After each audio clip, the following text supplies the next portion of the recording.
In 1950, Britain was rebuilding its soul.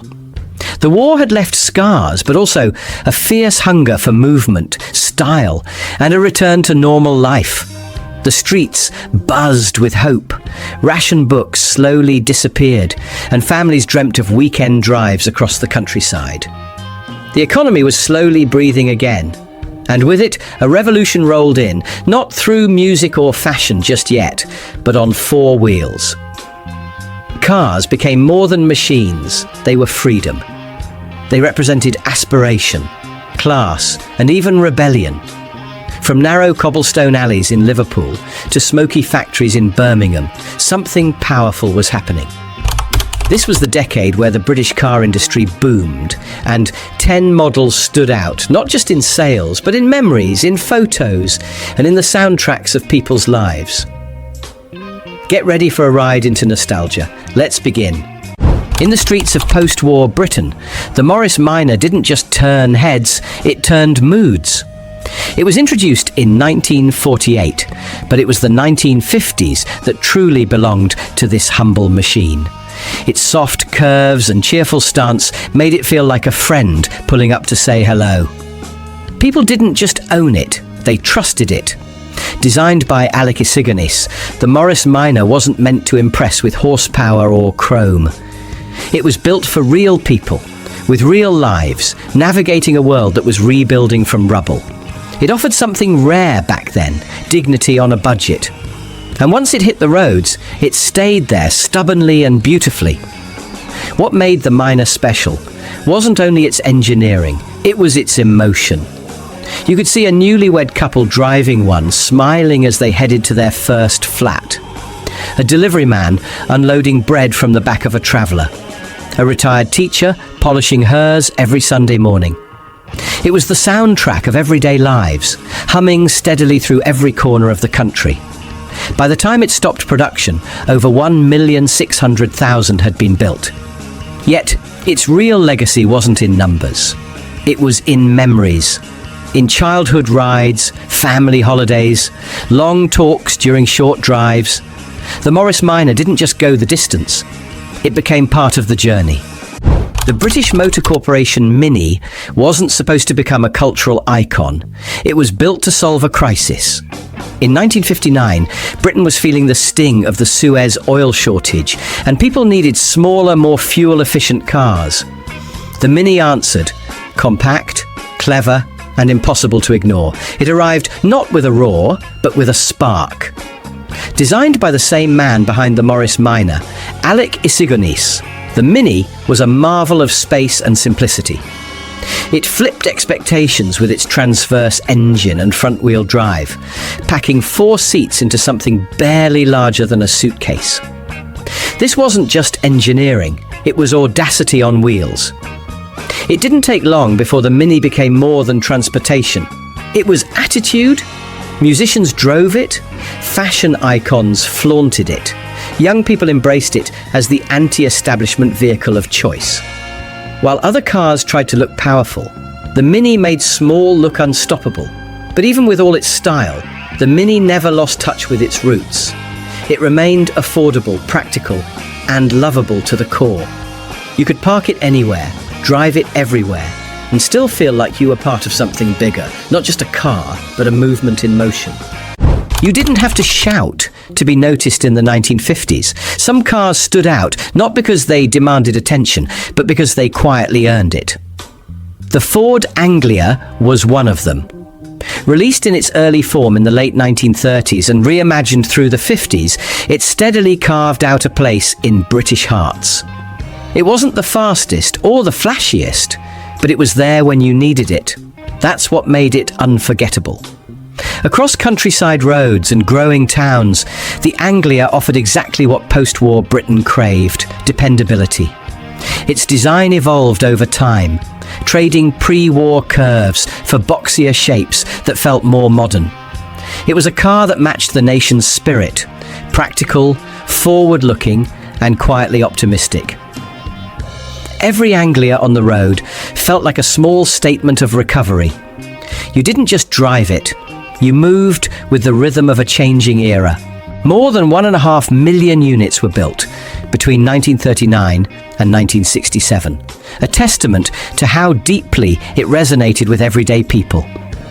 It became a favourite for small families, tradesmen, and new drivers learning the feel of freedom. You saw it outside corner shops, school gates and fish and chip stands, and even decades later, the outline of its tail fins still sparks a kind of warm recognition. The Anglia's magic wasn't about performance, it was about presence. It blended into British life with ease, became part of neighbourhoods, part of memory. When someone says my first car, chances are good it was one of these. It asked for little, gave back a lot, and stayed around long enough to become legend. That's the kind of quiet power only the most honest machines carry. In a decade where every penny counted, the Ford Popular earned its place not through luxury or speed, but through raw, unapologetic simplicity.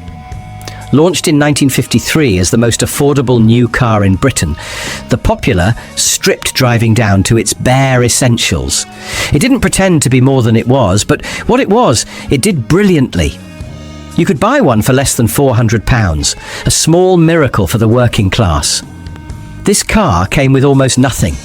No heater, no radio, even sun visors were extra. But it moved, it lasted, and it gave thousands of families their first real taste of freedom on the road. Its charm wasn't in its features, it was in the fact that you could own one at all. That mattered in a country still dusting itself off after the war.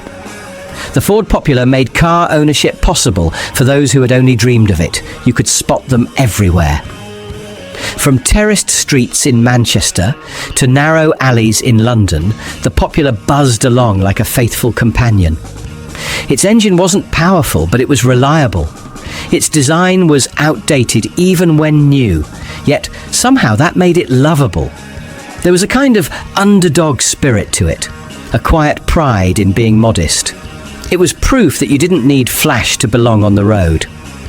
By the time its production ended, the Ford Popular had built more than just mileage. It had built trust. For many, it was a rite of passage, a gateway to independence. Grandfathers told stories about driving one in the rain without wipers. Parents laughed about their first long holiday jammed in with kids and luggage. It may have been cheap, but the memories it created were priceless. And those are the ones that stick with us. Some cars don't need an introduction. They just feel like they've always been there. The Hillman Minx was one of those. Produced in various forms from the early 1930s, it reached peak popularity in the 1950s with its mid-sized charm and reliable heart. You might not remember buying a Minx, but you'll remember riding in one. It was the car that never made a fuss, and maybe that's why people kept coming back to it. The design of the Minx changed almost constantly, evolving through marques and series like chapters in a family photo album. In the 50s alone, you'd see Marks 5 through 8 rolling off driveways and pulling up outside post offices. It didn't chase trends, it adapted to people's lives. That made it feel like it was made just for you, even if half the block had one too. It was comfort without complication. One thing people loved about the Minx was how easily it fit into daily life. It wasn't too big for tight corners, nor too small for family trips to the seaside. It ran without grumbling, kept going in the cold, and didn't ask much from the wallet. It was the kind of car that aged with you, and aged well. You could pass it down, patch it up, and it would still be there on Monday morning, ready for work. There was something unmistakably British about it, not in a flag-waving way, but in its quiet usefulness and gentle style. The Hillman Minx never tried to impress, and yet it did. It was the car that waited outside while you lived your life. And that kind of loyalty? It's hard to manufacture, but easy to remember. The standard Vanguard didn't just look different, it felt different. When it hit the roads in the late 1940s and through the 50s, it carried an air of promise. Its design borrowed from American styling, with its rounded body and flowing lines, but beneath that shape was British engineering with something to prove. It looked like it belonged in the future, even while parked in your father's driveway. built in Coventry by the Standard Motor Company, the Vanguard was part of Britain's push to regain industrial confidence after the war. It wasn't cheap, but it wasn't trying to be. This was a car aimed at families with ambition, at professionals who wanted more than just transport. You could sense that the Vanguard came with expectations. It asked you to dream a little bigger. One of its boldest moves came in 1954, when it became the first British production car to offer a diesel engine. That kind of innovation wasn't common in family saloons, but the Vanguard never settled for average. It was roomy, sturdy, and had presence. It didn't need to shout. You noticed it anyway. Whether cruising through city centres or resting in front of suburban homes, it always stood a little taller. Though its name may have faded with time, the Vanguard's influence didn't. It opened doors for a new type of British car buyer, one who wanted more style, more space, more confidence. It reminded people that Britain could build bold, beautiful machines. And even now, a glimpse of that wide bonnet and chrome grille brings a certain feeling back, like standing at the edge of something new, ready to roll forward. The Rover P4 didn't chase trends. It wore a tie to the racetrack. Introduced in the late 1940s and reigning through the 50s, this was the car of solicitors, bank managers, and anyone who carried a briefcase with quiet pride. It was calm, composed, and undeniably British. And while others went for flair, the P4 stood tall with refinement and quiet authority. Everything about the P4 whispered quality. Its thick doors closed with a reassuring thud. The interior smelled of leather and purpose. On the road, it moved with measured confidence, never hurried, never rattled. It was not a car that raced. It arrived. That distinction made it beloved among those who valued control over chaos, routine over risk. People called it the Auntie Rover, and the nickname stuck, part affection, part respect. It wasn't intimidating, yet it commanded attention in the most understated way. Families who owned one often stayed loyal to the Rover badge for life. It represented a certain status, but never shouted about it. In a time when Britain was redefining itself, the P4 felt like stability on wheels. And yet, even this stately machine had a wild side. The experimental Rover Jet 1, based on the P4, was the world's first gas turbine car and could exceed 150 miles per hour. So under the polished hood of tradition, there was a spark of daring. The P4 was elegance with a hidden edge, never loud, always lasting.